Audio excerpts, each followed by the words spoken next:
عارف حبیب صاحب ہیں جی ہمارے ساتھ. عارف صاحب السلام علیکم.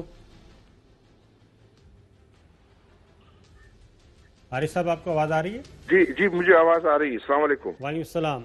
سر یہ بتائیں عام آدمی کو سمجھانے کے لیے کہ یہ جو کنسٹرکشن انڈسٹری کو بڑا پیکج دیا گیا ہے اور اناؤنس کیا گیا ہے، اس سے ایک عام آدمی بھی فائدہ اٹھا سکے گا یا پھر بڑے بڑے بلڈرز جو ہیں وہ فائدہ اٹھا سکیں گے؟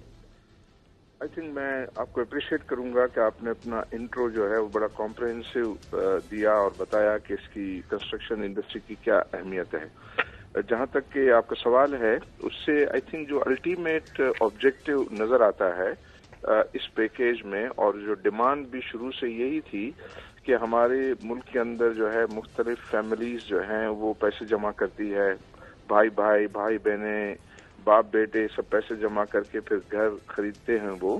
تو مینی ٹائم ان کے پاس جو ہے وہ حساب کتاب جو انکم ٹیکس کی جس کو ہم کہتے ہیں ویلتھ ریکنسیلیشن وہ نہیں ہوتا ہے. تو وہ نہیں ہوتا ہے تو ان کے لیے یہ پرابلم ہوتا ہے کہ وہ جو مکان کی لاگت ہے وہ پورے کے پورے پیسے جو ہے وائٹ میں دے سکیں، جس کو ہم وائٹ اور بلیک کی بات کرتے ہیں. تو اس کا ان کے جو پیسہ ہوتا ہے وہ لیجیٹیمیٹ ہوتا ہے، قانونی ہوتا ہے، لیکن ان کے پاس چونکہ وہ انکم ٹیکس کا حساب نہیں ہوتا، ویلتھ ریکنسیلیشن نہیں ہوتی، تو ان کو وہ مسئلے ہوتے تھے. تو لوگ جو ہے ان کو پھر وہ کیش میں جو ہے وہ ڈیل کرتے تھے. تو اس سے جو ہے وہ صنعت کے فروغ میں ایک رکاوٹ ہوتی تھی. تو یہ ڈیمانڈ کی گئی تھی حکومت سے کہ جو الٹیمیٹ بائر ہے، اور وہ ہماری ڈیمانڈ یہ تھی کہ آپ کم از کم ایک گھر کوئی بھی پہلا خریدتا ہے تو اس سے جو ہے وہ اس کی آمدنی کا سورس نہیں پوچھا جائے گا، یا اس سے ویلتھ ریکنسیلیشن جو ٹیکس کی اصطلاح میں کہتے ہیں اس کو وہ ایگزیم کر دینی چاہیے، تاکہ لوگ جو ہے وہ جو گھر خریدیں وہ پورے کا پورا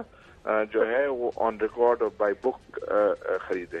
تو اس پہ پھر فردر جو ہے وہ ڈسکشن ہوئی، اور اس میں یہ کہا گیا کہ آپ اس کے اندر انویسٹمنٹ لانا چاہتے ہیں تو آپ جو 31 دسمبر تک اگر کوئی پروجیکٹ لاتا ہے تو اس سے بھی جو ہے اس کا سورس نہیں پوچھا جائے گا یا ویلتھ ریکنسیلیشن نہیں کی جائے گی. لیکن الٹیمیٹلی یہ جو اس کا مقصد ہے وہ یہی ہے کہ جو بائر ہے گھروں کا ان کو فیسیلیٹیٹ کیا جائے، نمبر 1. نمبر 2، آپ نے اپنے انٹروڈکشن میں کہا کہ اس عام آدمی کے لیے یہ ہے کہ روزگار کے مواقع جو ہے وہ پیدا کرنا. روزگار کے مواقع کنسٹرکشن میں ڈائریکٹلی پیدا ہوں گے، اور جو آپ نے کہا کہ جو کئی ایک انڈسٹریز جو ہے اس سے وابستہ ہیں، ان انڈسٹری کے چلنے سے بھی، ان کا پہیہ چلنے سے بھی جو ہے وہ روزگار کے مواقع وہاں جو ہے وہ پیدا ہوں گے، اور جس سے جو ہے عام آدمی کو فائدہ ہوگا. تیسرا جو ایک ہمارے ملک کے اندر یہ رواج رہا ہے، اور آئی ایم شیور کہ آپ اس کو بہت اچھی طریقے سے جانتے ہیں،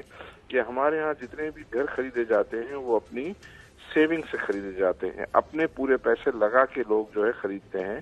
اس میں جو بینک کا قرضہ یا جس کو ہم مورگیج فائنینسنگ کہتے ہیں، جو کئی ایک ممالک میں اویلیبل ہوتا ہے، وہ یہاں پاکستان میں وہ اویلیبل ایز سچ اتنا نہیں رہا، یا بہت ہی منیمل ہے. دنیا میں سب سے کم اگر ریشو ہے تو وہ پاکستان میں.